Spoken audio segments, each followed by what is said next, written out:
Hey there, ready to finally write your first line of code? We're going to do it right now. All right, let's jump right in. No messing around. You'll be coding in literally seconds. And here it is, your very first program in Python, a language known for being super clean. Yep, that's it. This one single line is a complete, working computer program. How cool is that? So what's it doing? That print command just tells the computer, hey, show this text on screen. Okay, next up, a super important tool. How to leave notes that the computer can't even see. They're called comments. Basically, just notes for you or anyone else looking at your code. And in Python, it's easy. Just start a line with the hashtag symbol. The computer just skips right over it. So, if the computer just ignores them, why are they so important for writing good code? Well, for one, they help explain what a tricky bit of code is actually trying to do.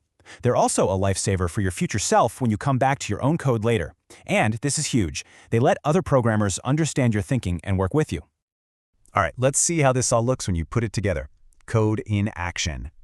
So first, you see the note. This comment explains what the programmer wants to do next. And then they write the actual code. The comment gives you the why behind the what. So the computer only runs the print line. The note, it's totally ignored, completely hidden. So you've done it. You can talk to a computer. The only question is, what will you say next?